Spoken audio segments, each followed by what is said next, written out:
False Bay, site C, ebeshuba umabindisa ebehlele site C kwizinto zase-site C. Khangaphume emke abheke kwaSirayeli na-PPP ebehleli apha ebeka esisibhalo kwimeko yalapha kule ndawo sinye. So that is very important.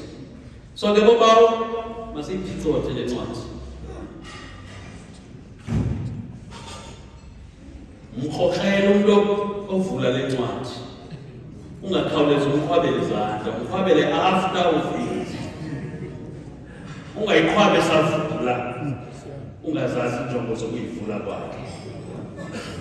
Ndanditshilo phaya kwi-General Committee eBenezo kokuba ubungqina bala mantombazana ase-Eastern Cape adlwengulwa nguOmothosa ayetsho kokuba uvula iBhayibhile.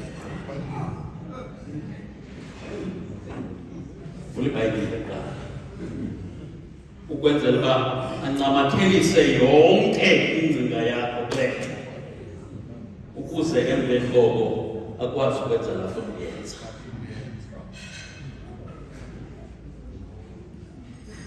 So xa ivulwayo le ncwadi ungakhawulezi ukhanisela ugenya, kodwa iba nemibuzo emikhulu emveni kwengqondo uba uzawuthwani. Siyabulela uba umabindisa, bendithi nje mandikhwele kulo mazwi wakho ba ukukhuthaza ukufundwa kwesibhalo nokutolikwa kwesibhalo nokusiqonda isibhalo, ngoba isibhalo kulanga usiqonda. Umbhali awumazi futhi akho ndlela yawumazi, naye akakwazi, akafuni nokwazi. Wayengabhali enazo neengcinga zakho okokuba ukhona. Awunayo nendlela yokuyofikelela kwingqondo yakhe ngokuya wayebhala uba wayebhalelani.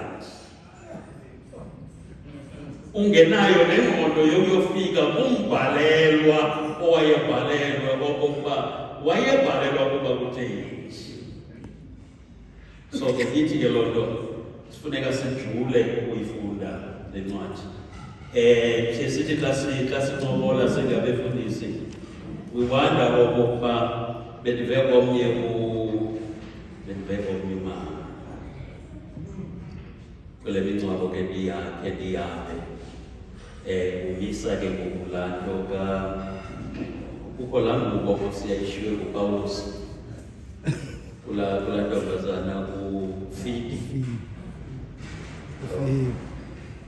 Asiyazi uba uPawulos yayitheni ingubo yakhe.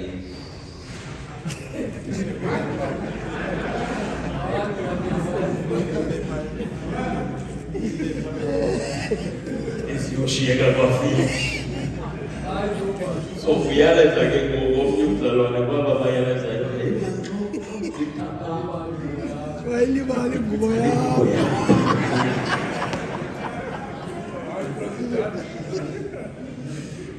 So ke ngokubuzo xa uPawulos lofika apha eve uba laa ngubo yakhe uyishiya phaya, thina siyenza isibhalo singcwele inoba akanawufana zintsuku ngabantu abanjani uba ingathi imeko yam yokushiyeka kwengubo kuloo ndawo nina niyenza ivesi apha.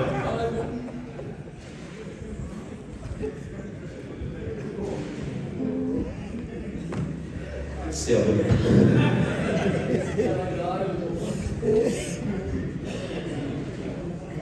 Singena ke boba kwi-business